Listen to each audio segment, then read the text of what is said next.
And first up this morning, Kevin McCarthy's smackdown. The GOP leader busted up the Democrats' plans to vote on Biden's tax and spend agenda Thursday night by speaking for a marathon 8.5 hours, forcing the vote to be delayed until Friday morning while fighting the Biden agenda. This evening showed that no matter the time, the day, or the circumstances, House Republicans will always fight for you, fight for your family, and fight for our country. Joining me right now after that marathon speech is GOP leader Kevin McCarthy. Congressman, it's great to see you this morning. Thanks very much for being here. Congratulations. How is your voice doing after 8.5 hours speaking? You know, my voice is still strong because it's still strong for the American people. You know, when I went to the floor, I had no idea we would speak that long. It wasn't about breaking the record. It was about breaking down this bill.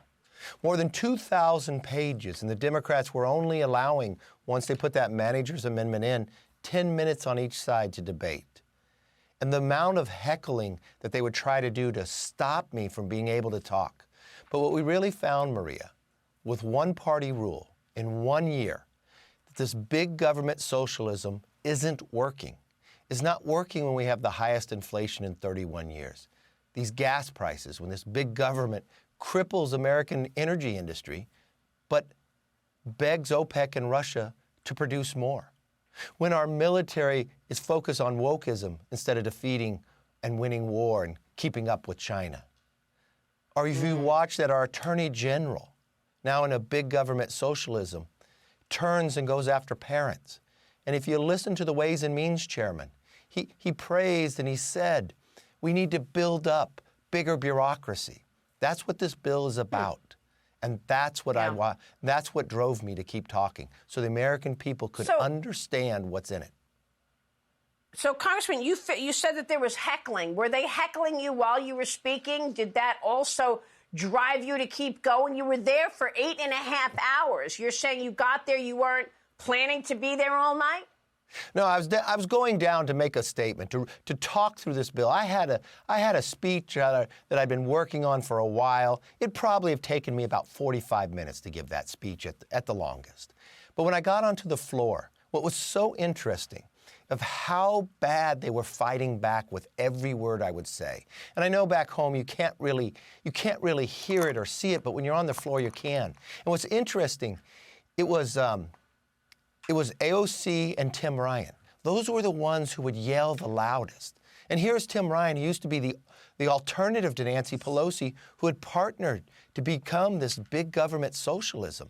And they would scream from the other side, trying to shut me down.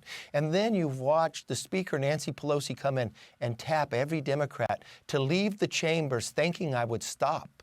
And that's when I said to the American public, you can leave. It's okay. I'm not going to stop. Yeah. Because I'm not there for the Democrats. I was there for the American public, and I'm still there for the American public because this bill, if it passes the Senate, won't be the same. It's going to come back to the House. We can defeat it. Okay.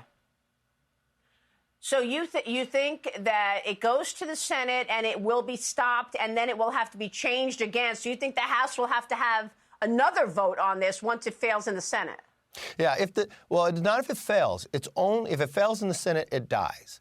But if the Senate changes it, any of those changes has to come back to the House. So we have another bite at the apple here. And more people who learn about this. That was my point. I want people to know what's in the bill. I want people to know what they are doing, that this big government socialism isn't working. They see it every day. I mean, think for one moment, Maria, that in 8 months, this border being open, that more people, 1.4 million, have entered illegally. That's more than the last 3 years combined. When you take an attorney general that turns and lies to Congress, that they are actually looking at parents and calling them terrorists. When you watch what they have done, as you sit down as a family, I don't know how long you're going to drive or how far for Thanksgiving, but your gasoline prices is the highest it's been since the last time Joe Biden was in office. Or your Thanksgiving dinner is going to be the most expensive in American history. Or when you sit down to pray before and give thanks, I hope we all talk about those 13 Gold Star families that lost their lives because of that prisoner coming out of Bagram because we left, or the Americans who are left behind. That is what big government socialism has given us. And we were waiting for the CBO score on this bill. We knew that it was not the true cost because all of the gimmicks, they've got some of the programs saying that they will sunset when, in fact, we know that they're not going to go away after 1 or 2 years. The CBO says it will add to the deficit $750 billion after 5 years, $367 billion after 10. Did you see any pushback once we did get the CBO score from the Democrats? No, I don't know why those Democrats held it up to say they had to wait for the CBO score.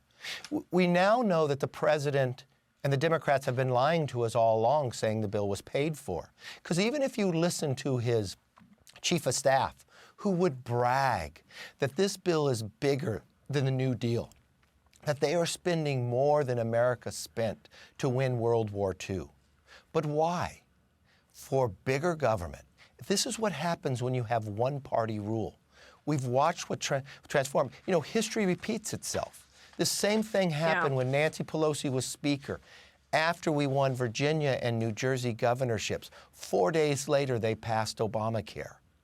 We've watched the penalties of what happened to America.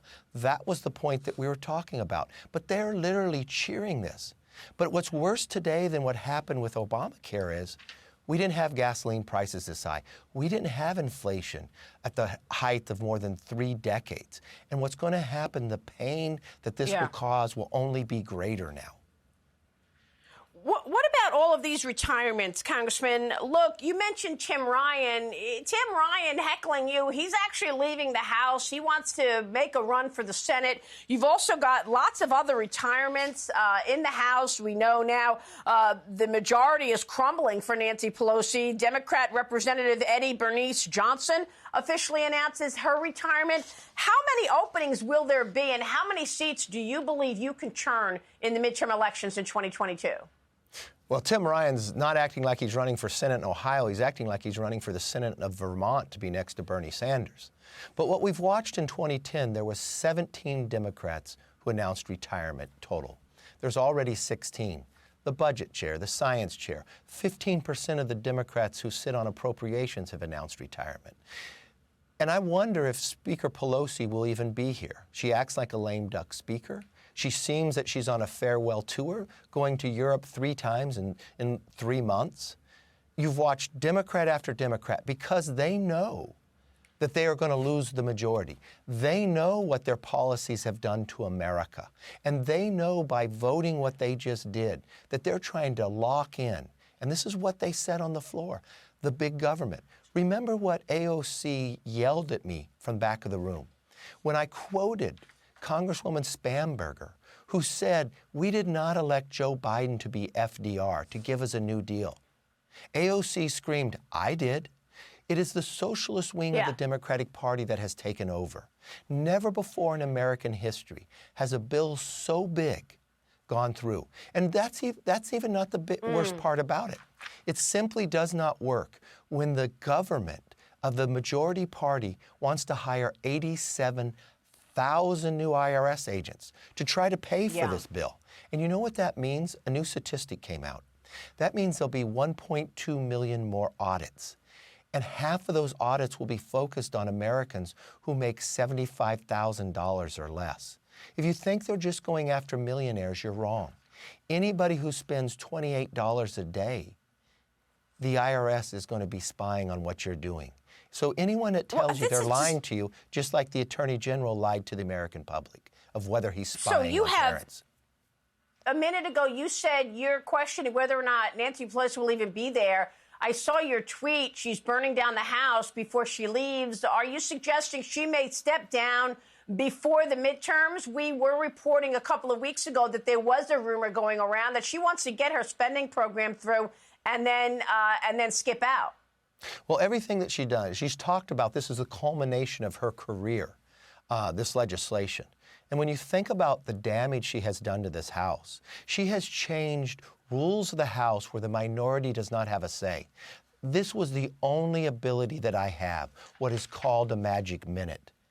And while I was speaking, she was doing everything in her power to get the chairman of the rules, to try to intimidate the parliamentarian, to take my words down and to stop me from speaking, but I would not stop. So she removed people from the chambers to try to get me to quit, but I would not quit, and we're not going to quit.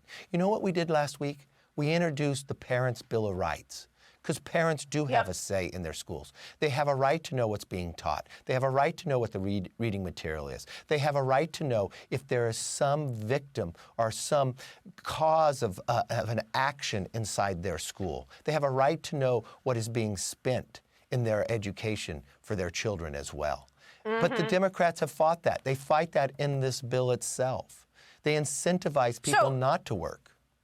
Yes. What about the redistricting, Congressman? You said that you are expecting to win seats. How many, and how does the redistricting going on affect that as well? Well, every 10 years you take a census, and then you proportionately change districts to make them equal throughout. Some states lose, some states win. What's happened in this process, meaning when it gets more congressional seats or less. California is losing for the first time in history, while Texas and Florida are gaining. I think the policy matters. I don't think at the end of the day, I think redistricting comes out level between Republicans and Democrats.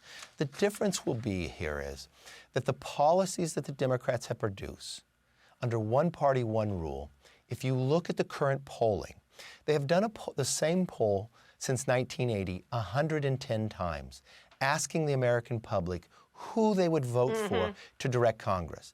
Never in the history of that poll 110 times has it been so strong for Republicans versus Democrats, not even in 2010. But if you look at Virginia and New Jersey, that is a telltale sign of what the future holds for the Democrats. All right, Congressman, we'll be watching. Thanks very much. We will keep watching what you do next. House Minority Leader Kevin McCarthy. Thank you, sir.